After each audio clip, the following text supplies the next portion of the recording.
Under the sagging canvas of a torn tent, time itself seems broken.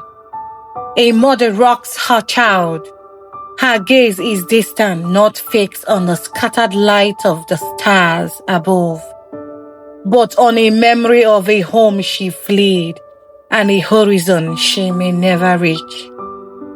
Tonight, like every night for millions, the world is holding its breath.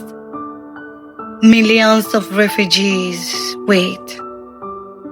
They wait not for rescue, but for recognition. They wait in the silent, invisible cities of the forgotten. Globally, more than 120 million people have been forcibly displaced. This is not just a migration crisis. It is a crisis of humanity and political failure.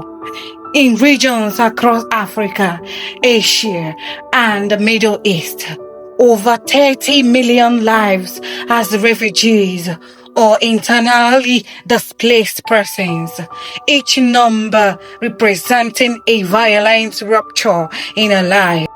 They were driven from their homes, not just by war, but by the relentless, slow violence of water scarcity, environmental collapse, political persecution, and failed states. The camps where they finally sought refuge, meant to be temporary shelters, have, for too many, become protracted refuge settlements. They are lifelong prisons without walls.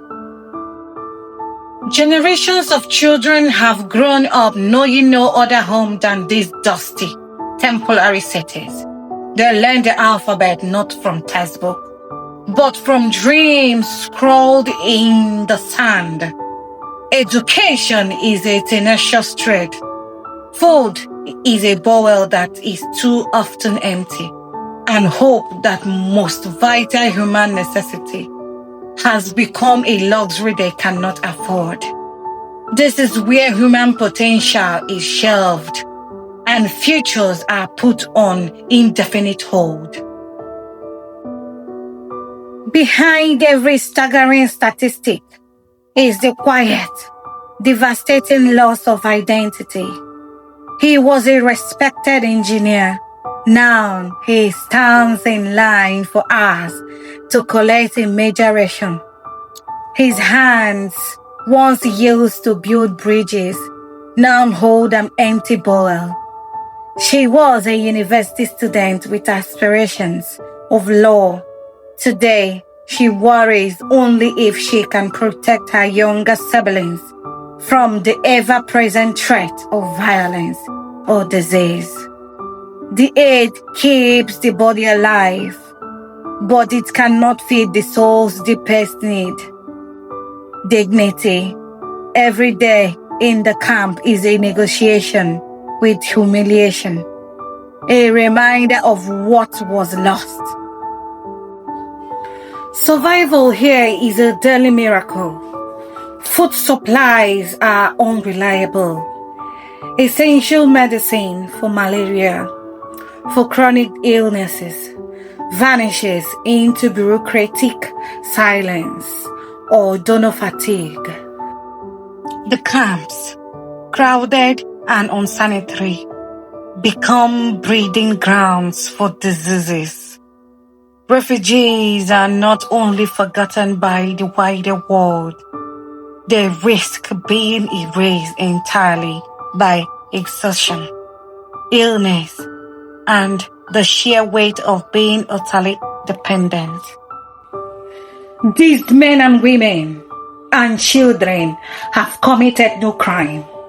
Their only fault was being born in a place where peace was shattered. And yet, their punishment is a legal limbo, a protracted exile. They are trapped by international law that provides temporary shelter but denies permanent solutions. The greatest injustice is not the violence they fleed, but the global apathy they encounter. Wealthier nations, city insecurity and cost, erect higher walls, both physical and legislative, effectively condemning millions to years, sometimes decades, of waiting behind invisible bars. The world has learned to look away because it believes their crisis is not its own. But not everyone is silent.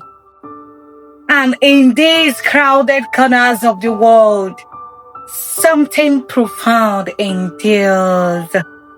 Humanity within the camps, refugees refuse to wait for others to define their future. They are organizing self-governing communities and running clandestine schools and operating micro-businesses. They share a borrowed book, mend a neighbor's roof, or simply offer a hand and a smile. They are actively preserving their culture and skills, reminding us that they are not merely victims, but entrepreneurs, caretakers, and storytellers. They refuse to forget who they are. Refugees are not shadows on a balance sheet. They are mothers, fathers, daughters, and sons. They are teachers, builders, innovators, and survivors. They are powerful, wasted resource. To forget them is to deny not only their humanity, but also our own potential for good. The question is not whether they have the strength to endure the unendurable. The question for all of us with safety and a voice is whether we will continue to look away or finally choose to see the silent cities and the extraordinary human beings within them.